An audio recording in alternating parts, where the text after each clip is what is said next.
अनाज मंडियों में खरीद पर सरकार की पूरी तरह से नजरें हैं, इसलिए सांसद, विधायक और मंत्री लगातार मंडियों का दौरा कर खरीद का जायजा भी ले रहे हैं। ये खास रिपोर्ट आप देखिए।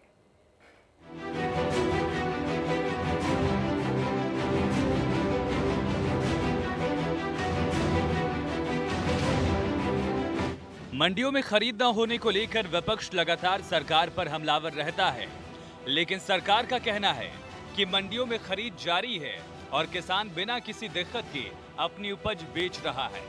बीजेपी के सांसद, विधायक और मंत्री भी लगातार मंडियों का दौरा कर खरीद प्रबंधों का जायजा ले रहे हैं ताकि किसानों को कोई दिक्कत न आए। भिवानी महेंद्रगढ़ लोकसभा सांसद धर्मवीर सिंह नई अनाज मंडी पहुंचे, किसानों की समस्या सुनी। सांसद ने आड़तियों और किसानों की टोकन सिस्टम, गेट पास, पुराना बाजरा और ऐसी कई समस्याओं के बारे में जानकारी ली। उनका जल्द समाधान करने के लिए आश्वासन भी दिया।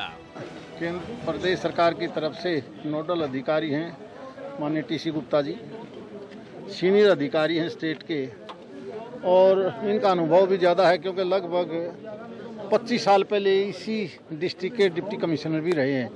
सारी समस्याओं का इनको भी पता है। तो आज भी जिन जिन मंडियों में गए या 2 दिन पहले हमने जितनी मंडियों में गए, उन सभी बातों को लिखकर किसानों के, व्यापारियों के बीच में बैठकर सारी बातें हुई हैं। मुझे लगता है इन सारी समस्याओं का समाधान, जो मुझे लगा कि दिवाली से पहले इस इलाके का दाना दाना बाजरा और मूंग खरीद लिया जाएगा। कपास की मंडी भी जो अभी तक चालू नहीं हुई थी, दादरी में भी और महेंद्रगढ़ जिले में भी चालू हो जाएगी। यहाँ इनकी अलग कपास मंडी की जो डिमांड है, उसको हम बम्बई जो इनका सीएमडी बैठते हैं सीसीआई के, उनसे डिस्कस करके कोशिश करेंगे कि यहाँ भी कपास का कोई खरीद सेंटर बने। वहीं रादौर में सांसद नायब सैनी ने मंडी में बिक्री के लिए पहुंची धान की फसल में नमी की जांच की। एक किसान द्वारा उसकी सूखी फसल होने के बाद भी पूरे भाव न मिलने की समस्या सांसद के सामने रखी गई, तो सांसद ने तुरंत मौके पर अधिकारियों को फटकारा और निर्देश दिए कि जो फसल सही हो उसके पूरे भाव किसानों को दिए जाएं। इस दौरान उन्होंने कहा कि कृषि कानून से किसानों की आय दोगुनी करने के लिए 2022 का लक्ष्य रखा गया है। साथ ही विपक्ष पर किसानों को गुमराह करने की राजनीति करने का आरोप भी लगाया। किसान की आय बढ़ोतरी का सवाल है, और उसके अंदर जब लोकसभा में ये बिल आया था तो जो कांग्रेस के सांसद थे, विपक्षी दल था और भी जो विपक्षी दल था, उनको ये कहा गया कि इसके ऊपर आप चर्चा कीजिए, परंतु चर्चा में उन्होंने हिस्सा नहीं लिया। और अंदरले मन से चाहे भूपेंद्र सिंह हुड्डा है, चाहे कांग्रेस के और कोई नेता है, वो सारे के सारे इस बिल के बारे में बोलते हैं भी बिल तो अच्छा है, परंतु राजनीति को आगे रख करके वो किसानों को गुमराह कर रहे हैं। और किसानों के अंदर एक भय का वातावरण इन लोगों ने पैदा किया है कि आपका एमएसपी खत्म हो जाएगा, आपकी मंडी खत्म हो जाएगी, परंतु इस बिल से ना तो एमएसपी खत्म हो रहा, ना मंडी खत्म हो रही है। आदरणीय प्रधानमंत्री जी ने आगे जो रब्बी की फसल थी उसका भी एमएसपी की घोषणा कर दी है।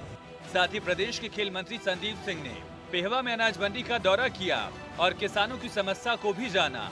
उन्होंने कहा कि किसी भी किसान को धान बेचने में परेशानी नहीं उठानी पड़ेगी। अधिकारियों को भी निर्देश दिए कि नमी के नाम पर किसानों को बेवजह परेशान न किया जाए। खरीद सही चल रही है और अधिकारियों को निर्देश ये दिए हैं कि किसी भी किसान को और किसी भी जिम्मेदार को और आड़ती को दिक्कत नहीं आनी चाहिए। मॉइस्चराइजर में अगर जो मार्केटिंग कमेटी के हैं और जो शेलर हैं, उनमें अगर कोई फ़र्क आता है तो मार्केटिंग कमेटी वाले उसको हैंडल करेंगे। उनको बता दिया है कि मॉइस्चराइजर में अगर कहीं अप एंड डाउन आता है, दोनों में फ़र्क आता है, तो उसको तरीके से करके ठीक करें और ख़रीद को पूरा सही तरीके से खरीदें। मीटिंग काफ़ी सही तरीके से चल रही है। पहले बीच में थोड़ा शुरुआत में थोड़ा हुआ था, बिल्कुल सही, इसीलिए आज संडे जैसे दिन है तो 2 दिन इसलिए बंद है क्योंकि लिफ्टिंग जो है, पेंडिंग जो है, वो सारा क्लियर हो जाए। नया कृषि कानून लागू होने के बाद किसानों को कहीं भी अपनी उपज बेचने की आज़ादी मिल गई है। न चाहते हुए भी इसी मजबूरी में हरियाणा सरकार ने अपने राज्य से बाहर के किसानों का भी धान खरीदने की इजाजत दे दी है। यानी यहाँ की मंडियों में अब उत्तर प्रदेश, राजस्थान और दिल्ली के किसान भी अपनी फसल सरकारी रेट पर बेच सकते हैं। और इसके लिए मेरी फसल मेरा ब्यौरा पोर्टल पर रजिस्ट्रेशन खोल दिया गया है। इसी पोर्टल पर रजिस्ट्रेशन करने के बाद हरियाणा के किसान भी अपनी फसल बेच पाते हैं।